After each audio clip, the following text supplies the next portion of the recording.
अस्सलाम वालेकुम friends, welcome two मायराजू kitchen. अॼु असां मायराजू किचन में ठाहींदासीं हिकु तमामु आसान ऐं मज़ेदार लौकी कढ़ाई रेसिपी। हीअ लौकी जी कढ़ाई ठाहिण जे लाइ सभिनि खां पहिरियां असां हिकु कढ़ाई खई आहे ऐं कढ़ाई जीअं थोरी गरम थींदी त असां हाणे तेल विझंदासीं 3/4 कप। अधु कप खां थोरो मथे तेल हूंदो ऐं तेल जीअं थोरो गरम थींदो त हाणे असां विझंदासीं कटियल बसर 1/2 कप जे बराबरि ऐं बसरनि खे फ्राई कंदासीं 2 खां 3 मिनट्स जे लाइ विचोली बाहि ते।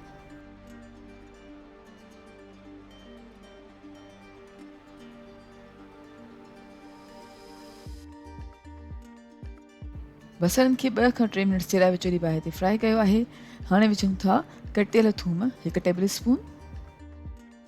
थोरो मिक्स करे छॾींदासीं ऐं हाणे पचाईंदासीं 1 खां 2 मिनट्स जे लाइ। 1 खां 2 मिनट्स जे लाइ बसर ऐं थूम खे पचाए छॾियो आहे। हाणे विझूं था कड़ी पत्ता 8 खां 10 अदद। कड़ी पत्ते खे थोरो फ्राई करे छॾींदासीं।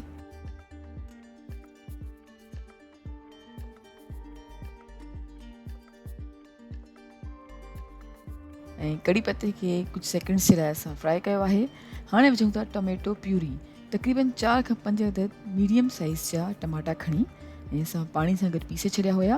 हाणे असां टमेटो प्यूरी 1/2 कप जे बराबरि विझूं था। चङी तरह सां टमेटो प्यूरी खे मिक्स कंदासीं। ऐं हाणे विझूं था ॻाढ़नि मिर्चनि जो पाउडर 1/2 टेबल स्पून।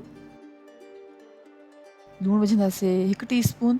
तव्हां पंहिंजे टेस्ट जे मुताबिक़ विझी सघो था जेतिरो तव्हांखे पसंदि आहे। हेडु विझूं था 1/2 टीस्पून। कटियल सावा मिर्च आहिनि 2 खां 3 अदद। हाणे पचाईंदासीं तक़रीबन 2 खां 3 मिनट्स जे लाइ विचोली बाहि ते।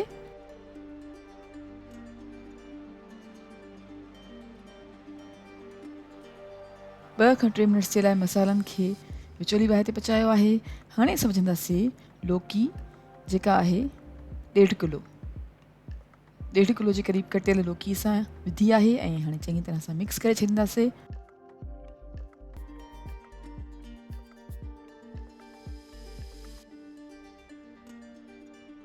ऐं पाणी विझूं था 1/2 कप।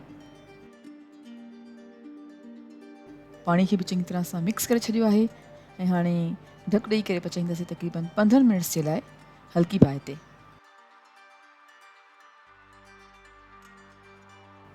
जी फ्रेंड्स, असां 15 मिनट्स जे लाइ लौकी खे हल्की बाहि ते पचायो आहे ऐं हाणे विझूं था लीमे जो रस 1 टेबल स्पून। कुटियल सुका धाणा आहिनि 1 टेबल स्पून। कटियल साओ मिर्च आहे, असां 1 अदद साओ मिर्च खणी कटे विझूं था। तव्हांखे अगरि वधीक पसंदि आहे त तव्हां वधीक विझी सघो था। कश्मीरी ॻाढ़नि मिर्चनि जो पाउडर आहे 1/2 टीस्पून। हाणे इन सभिनी शयुनि खे चङी तरह सां मिक्स कंदासीं ऐं पचाईंदासीं 5 मिनट्स जे लाइ विचोली बाहि ते।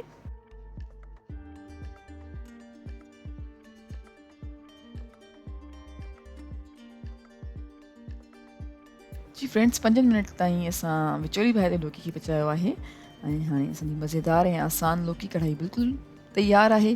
उमेद कयूं था तव्हांखे असांजी अॼु जी रेसिपी ज़रूरु पसंदि आई हूंदी। Thank you so much for watching. असांजी वीडियो खे लाइक कजो ऐं असांजे चैनल खे सब्सक्राइब ज़रूरु कयो। तव्हां सां इंशाअल्लाह मुलाक़ात थींदी हिकु ॿी वीडियो में। तेसिताईं अल्लाह हाफ़िज़।